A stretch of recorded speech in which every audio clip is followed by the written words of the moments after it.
Bé, bona vesprada i gràcies per l'ocasió que se'm presta per poder parlar en aquest simposi online, ateses les circumstàncies sanitàries. I, evidentment, en una situació com aquesta hauria sigut molt agradable poder compartir opinions, però en aquesta ocasió em circumscriuré a parlar sobre els límits de la salut i la superstició en la València tardomedieval, la València del segle XV, per veure com les pràctiques que en un principi havien sigut profitoses, de gran ajuda per part de les dones, sobretot de les matrones i de les sanadores o fetilleres, arriben a considerar-se més tard, quan s'associen a la força del dimoni i són altament perseguides, com a pràctiques dignes de ser marginades i d'estigmatitzar aquest tipus de població que, entre altres coses, exercia una funció curativa d'ajuda. Si comencem per les mateixes accepcions de la malaltia, que era considerada com a inici de la força maligna i, per tant, que qualsevol mal provenia del dimoni, és evident que qualsevol malaltia, com els mateixos malalts mentals, no eren considerats com a dignes de ser introduïts en la societat, sinó que eren exclosos i expulsats, estigmatitzats, fins a tal punt que eren indignes de considerar-se com a pertanyents al col·lectiu social. Com a resultat de la por consolidada en una societat atemorida per la idea de la mort, per efectes devastadors de malalties que causaven mortaldat i epidèmies com la mateixa pesta negra, etc., era evident que la idea de la malaltia i de la mort era molt present, i també que els grups que eren exclosos de la societat eren nombrosos. No tot era esplendorós en la València del segle XV, sinó que hi havia molts col·lectius exclosos de la societat, entre els quals calia parar esment, a més dels bojos, els leprosos, els jugadors, els rufians, les prostitutes, però també aquells col·lectius de dones que en un principi es dedicaven a curar, a la curació, i encara que no tenien una experiència professional, sinó una experiència vital, ajudaven en el difícil moment del que suposa començar la vida en el món, les matrones, i més endavant també parlarem de les fetilleres o de les sanadores. Des de l'antiguitat, totes les tradicions han coincidit en que l'exercici de la dona en el moment de dur a un infant a la vida és imprescindible, perquè els mateixos manuals de medicina, tipus la medicina pertinent a la dona, de Giovanni Marinello al segle XVI, i tots els manuals d'obstetrícia medieval ens asseguren que els metges mai no estaven presents en el moment del part, sinó que aquesta situació estava destinada a les matrones, que eren les que administraven l'assistència en el part, i a més era una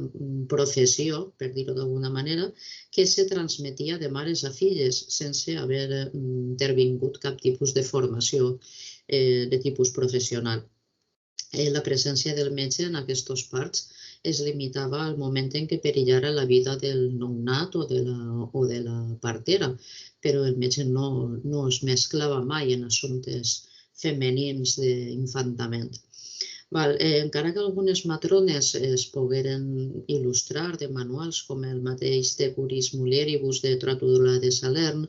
és evident que algunes d'elles, la major part d'elles, eren analfabetes i no tenien una formació. Algunes sí que, tot i ser analfabetes, els ensenyaven aquests manuals i els aprenien de memòria, però és evident que l'analfabetisme era la tònica habitual. Per tant, no requeria que la professió de matrona, per dir-ho d'alguna manera, o l'exercici, no requeria d'una pràctica de tipus professional, sinó d'una tècnica de tipus popular. La tasca de la matrona, com era costum en tota la tradició medieval, tenia les funcions d'assistenta del part i del postpart. Podia ser testimoni jurídic legal, podia ser també administradora d'herències esdevingudes a conseqüència d'un part o d'una mort d'una mare en un part. Assumia una funció de transmissora del saber, com hem dit, de mares a filles. Administrava remeis terapèutics per a tot tipus de dolències. I bé, ja sabem que el moment d'aparèixer en aquest món i també de morir és un moment important, és a dir, tant l'aparició com la desaparició. I que ben sovint la mateixa vida s'envolta, els orígens de la vida s'envolten d'aspectes ocults i fins i tot màgics que poden partir de supersticions transmeses oralment i que no cal dir en aquest moment manquen de tota base científica, sobretot pel que fa al mateix ús de la placenta o del cordó umbilical, que se considera que tenien qualitats i propietats sobrenaturals, a banda de qualitats d'ajuda, també qualitats associades a la màgia negra. També es pensava que hi havia altres virtuts ocultes en elements com la pedra imant, que tenia la capacitat d'atraure el ferro, del corall, que el portaven les parteres en la mà dreta i, si era possible, la portaven penjada al coll, el corall. I aquestes dones que practicaven la curació del cos eren guaridores, eren metgesses, metgesses perquè a banda de matrones podien dedicar-se a curar altres dolències. Sabien tot tipus de remeis, de les plantes, de les herbes, dels costums, com l'ús de les herbes que calia utilitzar de tipus aromàtic per a provocar moviments intestinals, com ara l'artemisa, emprada com a droga per accelerar el moment del part o disminuir el dolor o ajudar a la dilatació de la partera.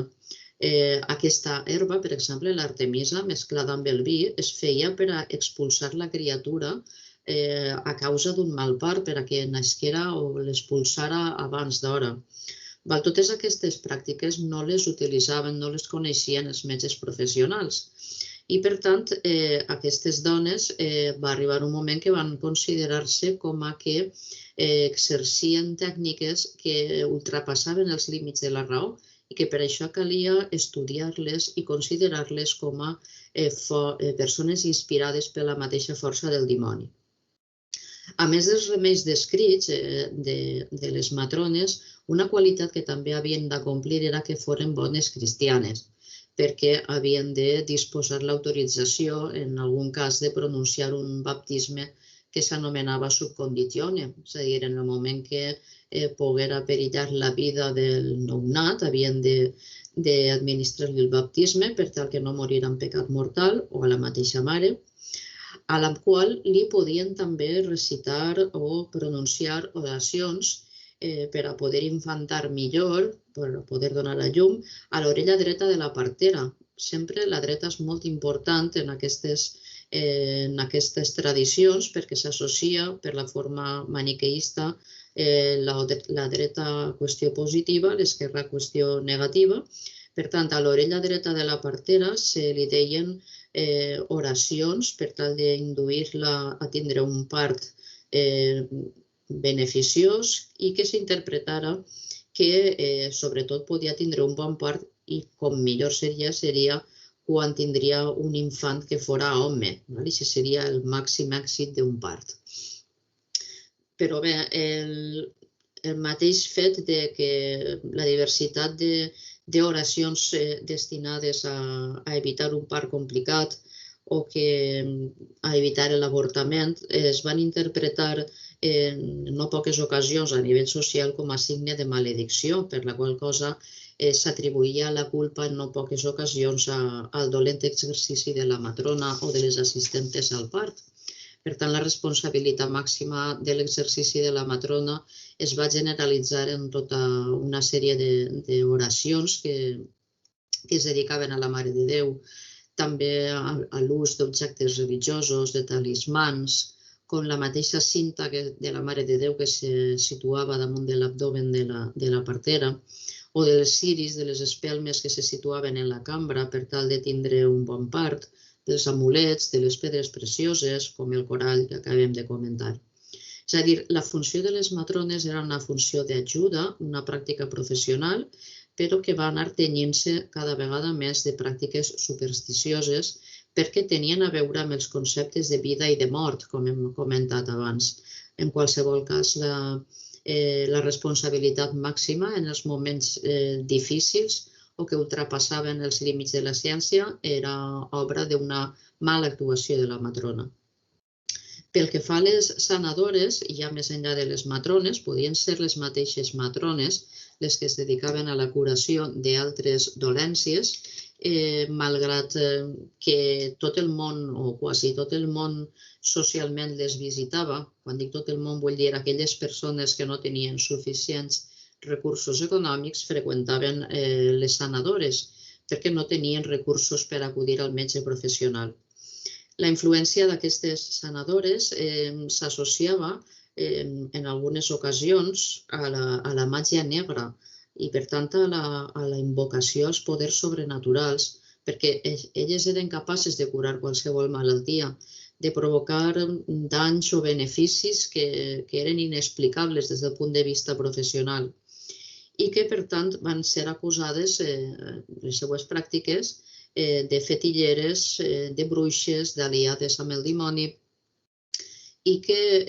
sense rebre cap formació acadèmica, pogueren conèixer totes les propietats, els remeis efectius dels parts, també, de les plantes que eren antiespasmòdiques, com la belladona, o la digitalina, extreta de la planta didalera, en el tractament de les afeccions cardíaques o de les herbes digestives i sedants, o de la ruda silvestre per a curar el mal de costat, o del pit i les articulacions. Però en qualsevol cas, malgrat aquestes pràctiques que podien servir de gran ajuda, van constituir una gran amenaça i un perill social, per tal com es pot constatar que a la fi del segle XIV i principis del segle XV, les dones que practicaven la medicina no sols no estaven marginades de la societat, sinó que els seus oficis eren requerits pels municipis i per la mateixa cort. I fins a tal punt, les sanadores de dolències físiques estan associades a la fetilleria, que també se'ls associa la seva capacitat de comerciar de manera il·lícita amb recursos eròtics per tal d'influir en l'amor, en la capacitat sexual o en la salut mitjançant l'ús d'amulets o de talismans, la qual cosa creava una cultura clandestina a la qual s'acudia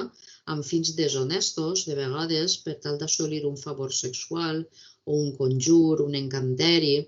i amb la certesa que les sanadores emprarien qualsevol mètode d'origen sobrenatural que al capdavall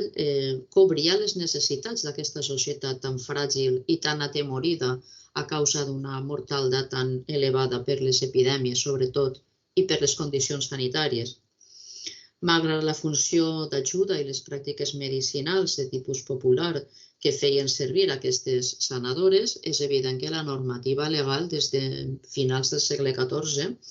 ja perseguia com a delictes públics i com a resultat de la ira divina qualsevol actuació d'aquestes sanadores que desencadenaven de vegades malalties i fins i tot sequeres que provocaven la ira divina, que estaven associades a aspectes ocults i també als endevins i a les endevines.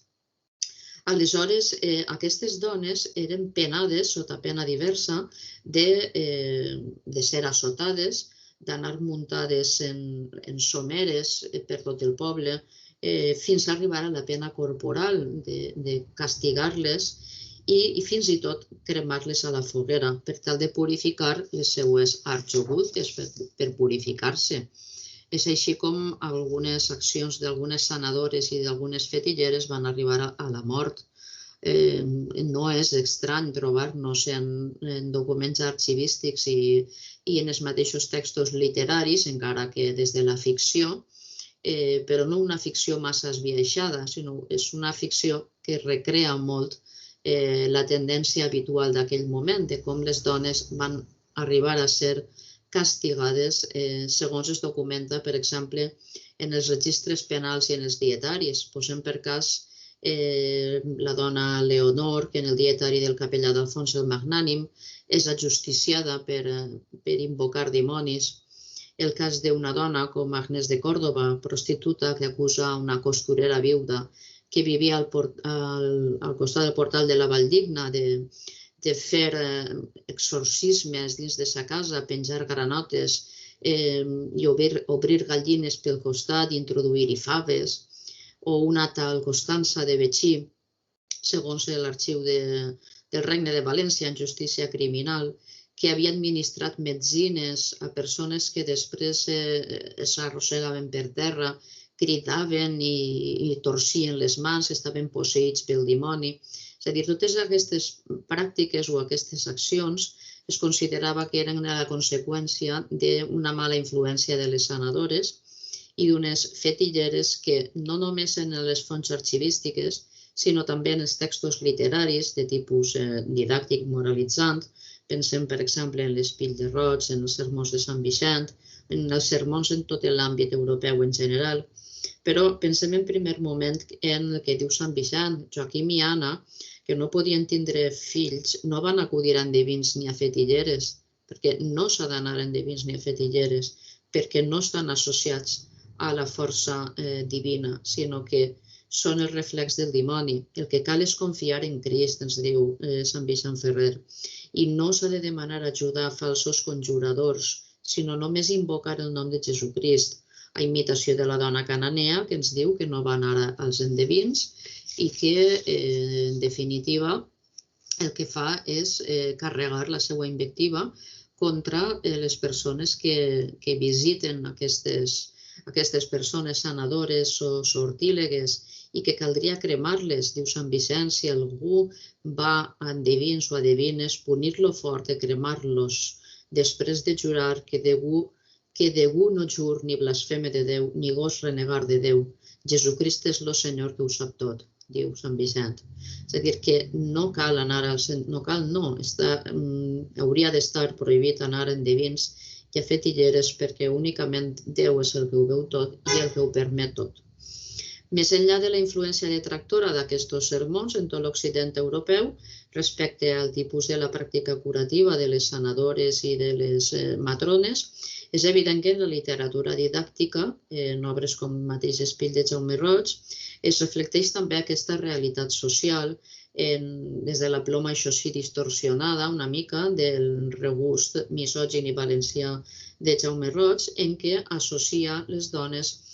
no només a la força curadora, que és el resultat de la influència del dimoni, sinó també que tenen una capacitat de convertir-se a partir d'un cert greix fos, a partir d'un ungüent que s'apliquen en la pell, són capaces de convertir-se en bruixes, d'anar volant pels aires a lloms d'un monstre pelut, d'adorar a un dimoni en forma de mascle de cabra, que és el que s'anomena el boc. D'ahir la idea que apareix a l'Espill de Roig de dir que les dones es reuneixen en la cova de Viterna. Viterna és un topònim que no va existir mai, és el nom que li dona Roig versemblant al sabbat de les bruixes, sabbat o cova en la qual les dones bruixes s'aprofitarien sexualment dels homes, els quals s'emportaven volant per l'aire a lloms dels monstres peluts, s'aprofitarien sexualment d'ells i després els tornarien a casa. I el que farien seria això, invocar el dimoni i renegar de Déu. Això ja és una tècnica, diguem, distorsionadora, però que no és inventada per Roig, sinó que, com podem comprovar, la tendència a associar les dones a la bruixeria va estar molt influenciada pel manual que més impacte negatiu va causar en tota Europa, que va ser el Malleus Maleficarum, el martell de les bruixes, dels dominics i inquisidors Jacob Sprengers i Henry Kramer, que conten absolutes barbaritats i atrocitats de penes imposades a les dones bruixes, a les pràctiques considerades com a bruixeria i que realment van suposar la mort de més de 2 milions de persones durant 2 segles de dones conduïdes a la pena de mort i a la foguera com a conseqüència de l'exercici d'una curació que en un principi estava considerada com a ser positiva, d'ajuda i de superació de les dolències físiques en una època sense massa recursos econòmics. Al mateix fill de Jaume Roig, per exemple, trobem dones metgesses, com la mateixa metgessa Guillamona, que vivia al carrer Avellanes de València, que aplicava uns tractaments terapèutics per recuperar la força sexual i que també aplicava clavells i gingebre per avortar les parteres que no volien dur endavant el seu part, i que hi ha una sèrie d'elements que fan pensar que aquestes dones estan associades a 7 defectes essencials de la dona en el món de la màgia, és a dir, la seva inclinació a la credulitat, a la curiositat natural més impressionable, a la maldat, a l'afany de venjança, a la facilitat per a desesperar-se, a la parleria. Aleshores, aquest procés de demonització intrínsec a les dones portava associat la idea de provocar maleficis per a produir danys, malalties o qualsevol altra desgràcia, perquè havien establert un pacte amb el diable. Aleshores, és evident que, tal com també es remarca a l'Espill de Jaume Roig, a l'edat mitjana tardomedieval, als segles últims de l'edat mitjana, es va fer una autèntica cacera de bruixes que va tindre lloc a l'Europa moderna, sobretot a Alemanya, França, Anglaterra i als Països Baixos, amb menor intensitat a Itàlia i a Espanya, tal com ens descriu el Malleus Maleficarum, i com he dit abans, que va ser un manual, una arma poderosa que se va fer servir per permetre la tortura i la mort en qüestió de 2 segles, pràcticament, a dones que practicaven aquestes tendències de curació i que en realitat el que estaven fent en un principi era un benefici per a la societat i que després, per estar associades a pràctiques que exercien o que estaven per damunt de qualsevol pràctica de tipus racional, es van anar associant a ocultisme, a superstició, a màgia, i que el que havia començat sent una pràctica experta o professional per part de dones i lletrades, això sí, es va esdevindre en tot un problema que va ser castigat a una epidèmia autèntica de morts, d'ajusticiaments, de marginació i estigmatització cap a unes dones que més enllà d'exercir algun tipus de pràctica sobrenatural, el primer que volien fer era aplicar un remei terapèutic, una curació autèntica i un benefici a la societat. Per tant, aquesta pràctica, ja dic, exercida per aquestes dones i generalitzada i tan estigmatitzada com a conseqüència de la circulació de manuals com el mateix Malleus Maleficorum, es fa present i es reflecteix no només en els arxius municipals, en els manuals de consells, en el dietari del capellà Alfons el Magnànim, sinó també en els textos de la literatura didàctica i moralitzant, en especial en els sermons de Sant Vicent Ferrer, Neiximenis i, com no, en l'Espill de Jaume Roig, i suposen aquests textos una radiografia perfecta de l'altra cara de la València del segle XV, que de vegades ens oblidem i que era ben present i va causar la tortura de no poques dones, que és el vessant de la marginació cap al col·lectiu de dones que exercien la pràctica professional de manera altruista i amb beneficis per a la salut pública. I moltes gràcies per la vostra atenció.